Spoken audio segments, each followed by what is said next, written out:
Good evening. My name is Soraya Hatami, and I'm here to talk to you about justice for Palestine. Palestinians have been silenced for over 100 years and have never had the opportunity to stand up for themselves. In 1917, British colonialism began in Palestine with the Balfour Declaration, culminating in the mass expulsion of 800,000 Palestinians in 1948. For the last 76 years, indigenous Palestinians have lived under brutal Israeli occupation. Thousands of homes have been stolen or demolished. Communities and families have been displaced and separated, and innocent adults and children are frequently injured, killed, detained and tortured by either the IDF or settlers in the West Bank. Israel controls how Palestinians travel, work, or even access electricity, food and water.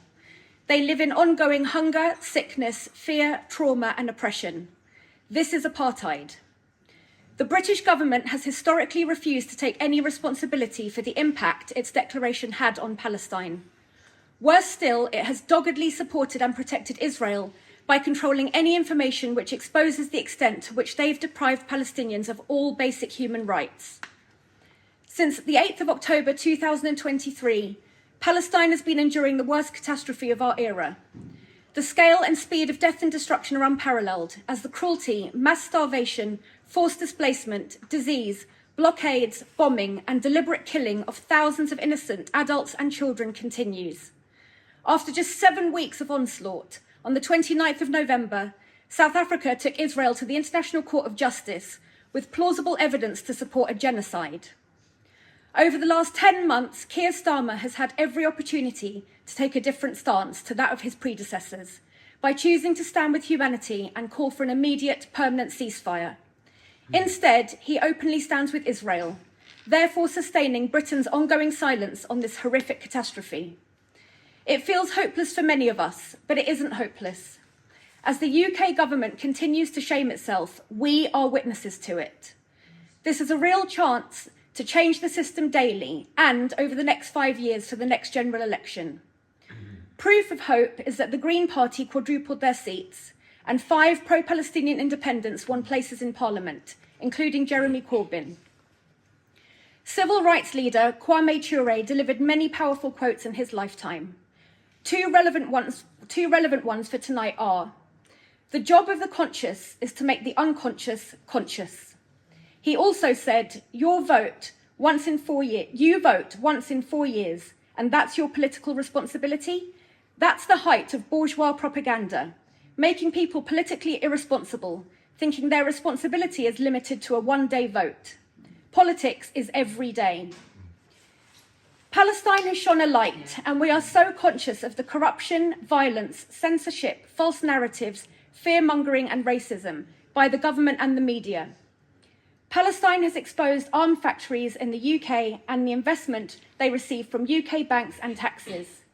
Palestine has also exposed Zionism, what cost human life must pay for it to prevail, and how the West has supported the obliteration of Palestine and the Middle East for decades in order for Israel to have utter impunity both regionally and internationally.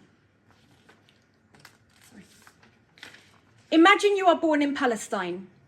Massacred families lying on the ground in body bags, children carrying the corpses of their siblings, people queuing for hours for flour in 40-degree heat, only to be met by Israeli bullets. The only food and water available is contaminated and full of raw sewage. Thousands move from place to place, but nowhere is safe. Tents on fire, babies burnt alive. Children deliberately murdered with a single shot wound. Camps desperately needing aid, sanitary pads, medicine, nappies, baby formula. But when it comes, the crates are dropped, crushing people to death. Trucks full of food stuck at the borders, watching it spoil.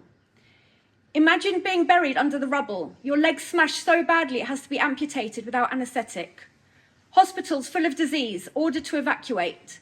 Doctors either have to leave or get killed. Thousands of rotting or maimed cats and dogs.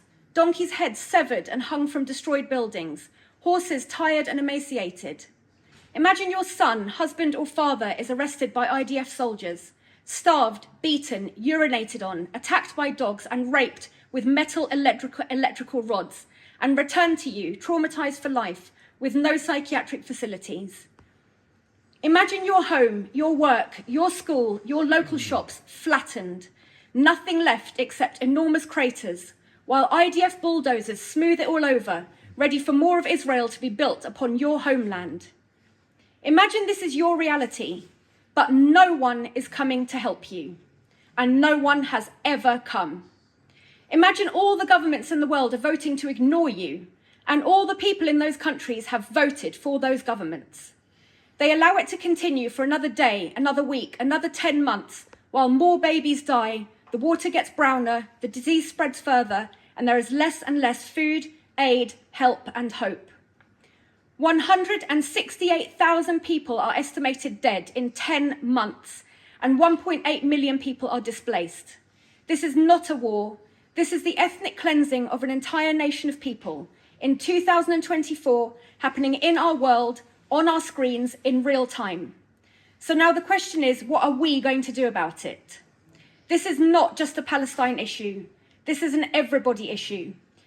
This is a human rights issue, a climate issue, a housing issue, a sexual violence issue, a child abuse issue, a women's rights issue, an LGBTQIA+ issue, an animal rights issue, a mental health issue, a healthcare issue, a racism issue, and a tax-paying issue. Palestine should be on everyone's agenda. If it isn't and you are silent, then you are complicit, and your activism is self-serving. It is as simple as that. This isn't complicated. This isn't political. There are not two sides. This isn't about anti-Semitism or Hamas. Both those cards have been played to death, literally. This is an all-out holocaust which has to be called out for what it is, especially as we are funding it.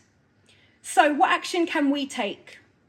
It must not be overlooked by the Green Party or the elected independents that part of their success is owing to their stance on Palestine.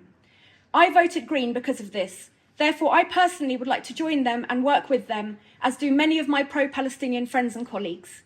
By working together, we can press upon Becky Cooper to represent us in Parliament and put forward our calls. Firstly, for an immediate permanent ceasefire, and for full aid and healthcare to be allowed into Gaza, just as it has been in Ukraine. Secondly, we will work towards lobbying for the immediate divestment or closure of all arms factories in the UK. Our taxes are funding mass atrocities and aiding and abetting illegal foreign warfare by providing military assistance to Israel, including aircraft and missiles. Banks such as Barclays invest billions of pounds to arms manufacturers that supply Israel with weapons and military technology. And we must work hard to expose and boycott any UK company that funds and profits from them. Lastly, but by no means least, we must expose, boycott and appeal to ban Israeli goods produced in illegal settlements from entering the UK markets. By putting pressure on the UK trading corporations from importing and exporting with Israel, we can disable the economy that keeps these illegal settlements growing, profiting and thriving off Palestine's life-sustaining infrastructure. Locally, we have wonderful plans for community activities and actions for people of all ages, backgrounds and interests to encourage political engagement, education, awareness, fundraising, activism and direct action within the Worthing area, whilst making a conscious effort to promote Palestinian culture and amplify Palestinian voices as part of the resistance to an ideology that is determined to eradicate it.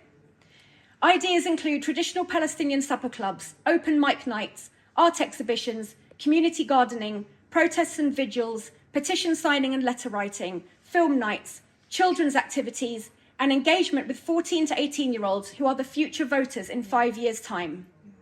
We need your help, support and representation from your churches, the mosque, cafes, shops, restaurants, community centres, and importantly, the schools and colleges. Without participation from popular local venues, it is hard to host events. People don't want to align themselves through fear or ignorance, but silence is alignment with genocide.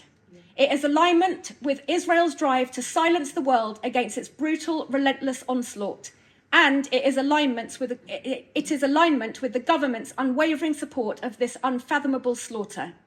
If you have openly stood with Ukraine, you must do the same for Palestine. As a collective, we must break the fear and the silence in Worthing as a group of caring activists. I repeat, this is a humanitarian issue, therefore all the causes are all our causes.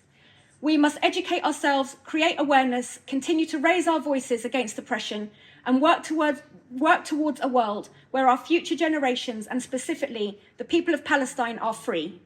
So please let's join to support each other here in Worthing for humanity and for justice in Palestine.